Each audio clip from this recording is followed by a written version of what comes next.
যেমন হচ্ছে কি কারেন্ট বা বিদ্যুৎ, এটাকে আমরা আই দ্বারা প্রকাশ করি। এটাকে আমরা চিত্রের মাধ্যমে দেখব কিভাবে, এই যে এইটা। এরপরে যদি আমরা যাই ভোল্টেজ, ওকে, ভোল্টেজকে ভি দ্বারা প্রকাশ করা হয়। ভোল্টেজকে আমরা চিত্রের মাধ্যমে দেখব কি এইটা। এক্ষেত্রে যেটা বড় সেটাকে পজিটিভ, ছোটটাকে নেগেটিভ ধরা হয়, ঠিক আছে। এরপরে যদি আমরা দেখি রেজিস্ট্যান্স বা রোধ, এটাকে কি দ্বারা প্রকাশ করে, আর দ্বারা। রেজিস্ট্যান্সকে আমরা জানি কি এই যে এইভাবে দেখতে, ঠিক আছে। এবং আমরা যদি আরও কিছু দেখি ইন্ডাকট্যান্স, ওকে, ইন্ডাকট্যান্স এটাকে প্রকাশ করা হয় এল দ্বারা, ওকে।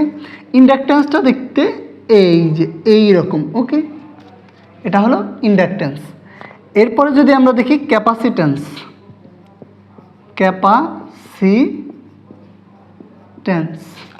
ক্যাপাসিট্যান্সকে সি দ্বারা প্রকাশ করে, ঠিক আছে। অর্থাৎ এইটা হচ্ছে কি ভোল্টেজের চিত্রের মতো, কিন্তু দুইটাই কি সমান। অর্থাৎ এটা কি থাকে, ওপেন থাকে, খোলা থাকে, ঠিক আছে, মাথায় থাকবে। এটা কি থাকে, ওপেন থাকে। এটা হচ্ছে ক্যাপাসিট্যান্স, ইন্ডাকট্যান্স, রেজিস্ট্যান্স, ভোল্টেজ এবং কারেন্ট, ওকে। আমরা কিছু একক দেখব, হ্যাঁ, যেহেতু এগুলো আমাদের ইলেকট্রিসিটিতে ব্যবহার হয়ে থাকে। যেমন হচ্ছে কিলো, কিলো হচ্ছে কে, অর্থাৎ এটার মান হচ্ছে কত, 1000। এরপরে কি মেগা, বড় হাতের এম দিয়ে প্রকাশ করে, এটাতে মানে কি 10⁶, এটা হচ্ছে 10⁵। এরপরে কি আমরা জানি গিগা, গিগাকে জি দ্বারা প্রকাশ করা হয়, এটা হচ্ছে 10⁹।